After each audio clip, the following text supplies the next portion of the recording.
quick reaction. Well, what would your reaction be to somebody who said, listen, who wants to see a sequel of the thing? You think it's a correct term, a sequel? I think the thing is an original film. It's based on a short story called Who Goes There by John Campbell. And I know the original movie, The Thing from Another World, made in 1951, was taken from the short story, but really it didn't have much to do with it.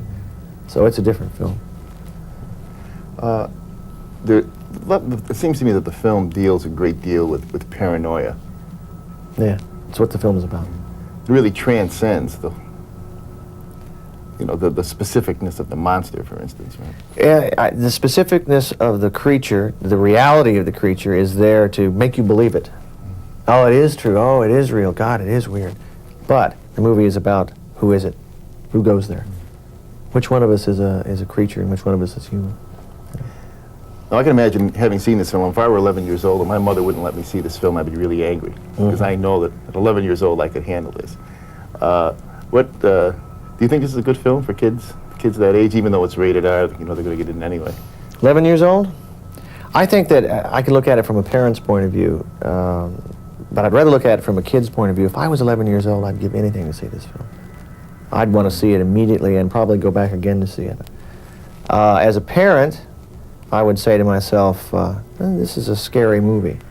Now, is my child impressionable? Is it going to bother him? Or is he going to understand that it is a film? It's a fantasy. And it's not meant to be real. And this is something for enjoyment, much like a roller coaster is for enjoyment. I have to believe, and tell me if I'm incorrect, that when you make a film like this, you have to be concerned, again, this is my term, you have to be concerned with limits of grossness.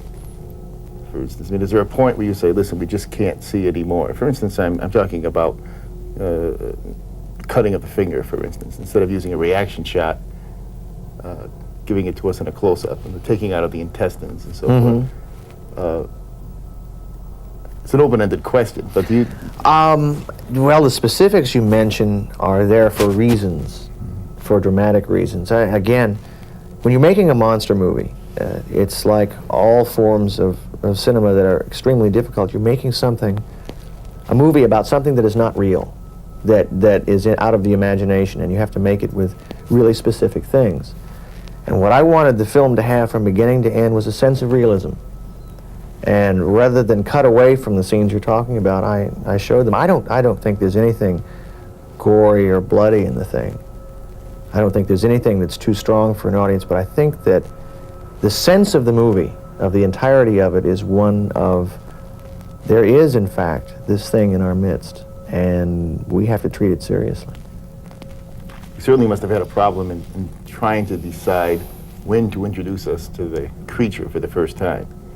But I pretty much knew from the script and the way it was structured out that there was no time before the kennel sequence when I could show you, because to set up the fact that this thing can imitate other life forms, you have to be with the men for a while. I can imagine, knowing the high school and the college level mentality, that a lot of kids the word's going to get around that they should see this film stoned. Personally, I'm repelled by that. I like to think that if you can see that, or a rock concert or anything, you can see it, or listen to it on your own. How do you react to that? I don't know. I think that probably started back with the film 2001. When I was going to college in film school, I know a lot of my friends said, well, let's go see it stoned, It's much more fun because you can enjoy the light show on a different level. Well, nah, who wants to do that? Go see it straight. That's what I say. Okay, so something else, there are some situations, many areas in the country, including ours, where the thing is not going to be played in Dolby. That's too bad. That's too bad. Why not? My opinion is that, I don't even think it's an opinion, they figure that the audience isn't going to know the difference anyway. I know. And I think this is something that is affecting the movie business. In order to compete with everything that's going on, cable, television, part of the experience of a movie is its sound. And when you hear this film in Dolby Stereo, you'll never forget it.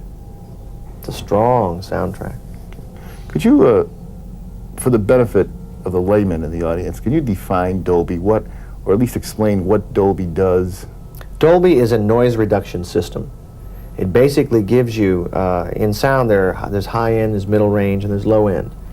And a normal soundtrack that is a monaural soundtrack, optical soundtrack, is about, we say, a band of this wide. Now Dolby is this wide. So there's more information on there. You hear high end, low end. It's much more real. If you go to your record player and you put on a monaural a record, well, you hear it one way, but you listen to a stereo and you get a sense of size.